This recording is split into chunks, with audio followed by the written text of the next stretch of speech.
So yon mga par, start na ulit tayo. Gandang umaga sa inyong lahat. Magre-react lang tayo dito sa mema ni J-Plug official channel. J-Plug o J-Bug? Kasi dun sa kay Rush Jr., J-Bug ang nilagay niya dun eh. Masyadong trending to ngayon, gawa ng tumbatan to ay dumalaw nga sa puntod ni Francis M para mag-rap. Maraming napanood ko na rin na gumawa sa kanya ng diss eh. Gawa sa ginawa niya yung pinagtatawa ng tumbatan ta. Alam naman natin, syempre, trending. Basahin natin yung mga comment. Pero wala din naman ako masabi sa batang to, gawa ng magaling din naman to talaga mag-rap eh, mga pare. So yun nga, welcome to my channel pala mga par. Bro, he got a hidden talent and keep it hidden. Sakit nun ah. Grabe naman yun, Lods. The bar spirited. The shit goes hard. If on mute. Ang galing, nakakawala ng pagod. Napapalitan ng galit. Grabe mga buzzers dito.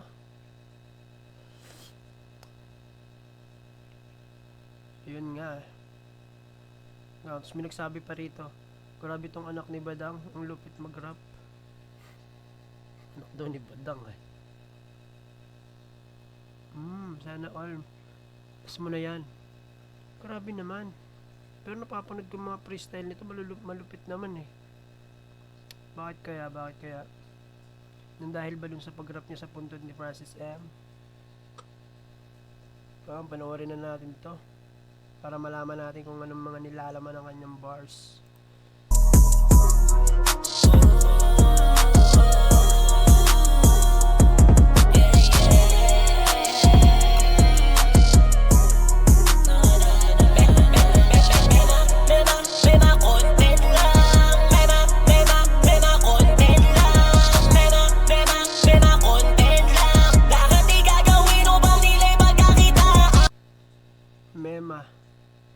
Mema content lang. Bakit kaya? Pero para sa akin parang tatamaan ka na din dun pre. Gawa na nung ginawa mo dun sa pagpunta sa puntod ni ni Francis M. Parang ginawa mo din content yun eh. Sa pool ka na din dun sa mga sinasabi mong mema eh. Tuloy natin. Mema content lang. Mema content lang. Mema content lang. Lahat ay gagawin upang nila'y pagkakitaan. Mema content lang. Mema content lang. Mema content lang. Lahat ay gagawin upang nila'y pagkakitaan. Tapos pansin nyo dito sa music video niya na to, kahit puro bata yung kasama niya. Pwede naman na siya na lang sanang dun sa music video eh. Hindi na siya nagdamay ng bata. Tuloy natin.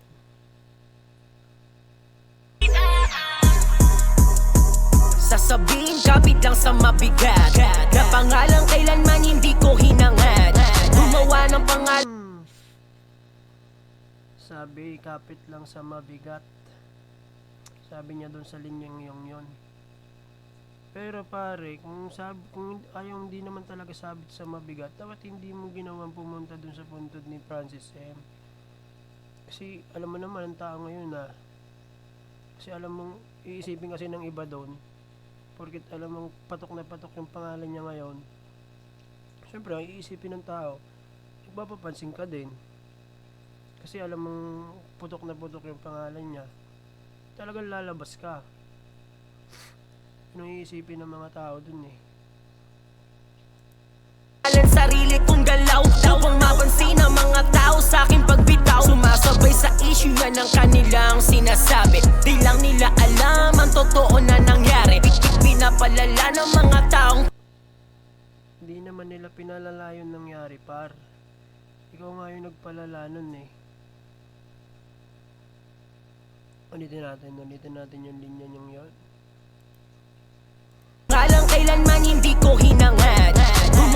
pangalan, sarili kong galaw. Gumawa ng pangalan sa sarili niyang galaw. Oo nga, andun na nga tayo sa gumawa ka ng pangalan sa sarili mong galaw. Oo, nakilala ka na nga eh. Pero mali pa rin yung ginawa mo. Pero hindi naman sa mali. Pero syempre sa tingin ng ibang tao, kanya-kanya naman tayo ng opinion eh. Huwag mapansin ang mga tao sa aking pagbitaw. Sumasabay sa issue yan ang kanilang sinasabi. Di lang Yun, sumasabay sa issue. Kasi ganun nga yung kakalabasan ng pre. Ganun yung parang yung ano sa mga tao noon, yung parang magiging harap sa mga tao, yung ginawa mo, yung ginawa mong pagpunta doon, yung parang sumasabay ka nga na rin sa issue. lang nila alam ang totoo na nangyari. Pinapalala ng mga taong putapete para lang pagkakitaan ng kanilang mga peste. Mema content lang. Mema content lang. Mema content lang. Lahat ay gagawin upang nila'y pagkakitaan. Mema content lang. May mga content lang, lahat gagawin para may pagkakitaan.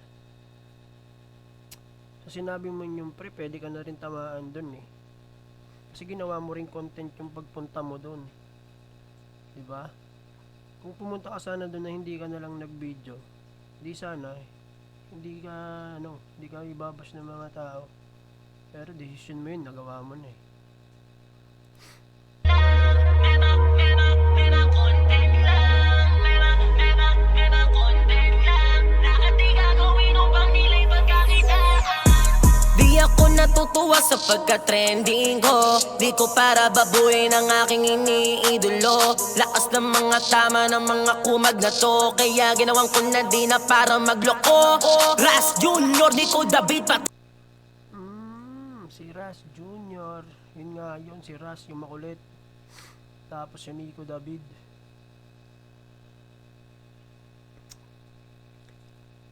Di mo sila pwede masisi pre. Kasi talagang trabaho nila yung mag-react sa mga content creator din. Pero dito tayo sa Pilipinas, syempre malaya tayo kung anong pwede natin gawin dito eh. Lalo na nasa paano ka ng social media. Kaya yung magagawa mo na lang talaga, maglabas ng mga diss track.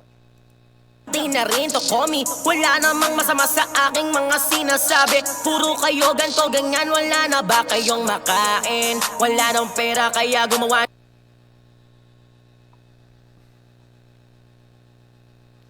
Hindi naman sa wala silang pera o wala silang makain. Pero nagre-react lang sila sa mga ginawa mo. Walang mali dun sa pag-react sa ginawa mo pre. Pero syempre nagre-react talaga yung mga yon kasi nga parang may ano sa ginawa mo eh. Anong paraan para sa ikasisira ng aking nasimulan. Di nyo alam kung ano ang aking naramdaman. Mas lalong bumigat imbis na gumaan. Sarap pagsasampali ng tig-500. Rubber na Grabe naman yun, sasampalin ng tig-500. Uno at masyado ng madaldal. Walang mararating, mas masarap ka na isakal. Magtrabaho ka na lang ng maayos at marangal. Di yung hilig mong manira ng tao at masaktan. Kaya po kinangin na tumigil ka na dyan. Mema content lang. Mema content lang. Mema content lang. Lahat ay gagawin upang nila'y pagkakitaan. Mema content lang. Mema content lang. Mema content lang. Lahat ay gagawin upang nila'y pagkakitaan. Yeah.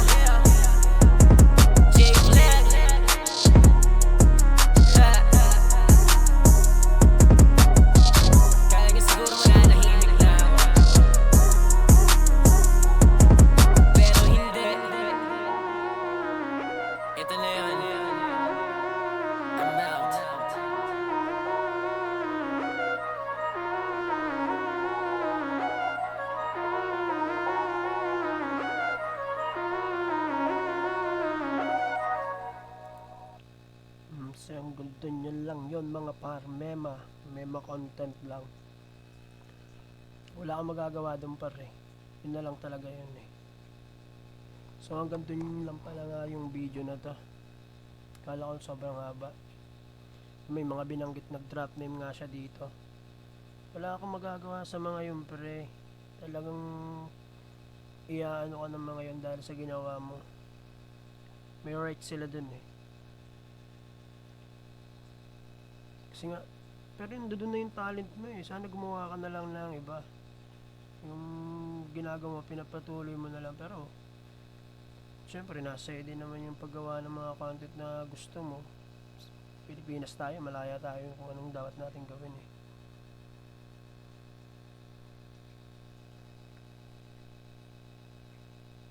So yun, maganda pa rin naman ang mga bitaw mo, balagbagan mo. Tuloy mo na lang. So yun, hanggang doon lang. May nagsabi pa nga dito sa comment eh. Kumukha daw ni Bogart. Grabe naman. Salamat sa bagong bitaw ni Bogart. Solid yung batang nakadilaw, nagpaulan ng geng bars.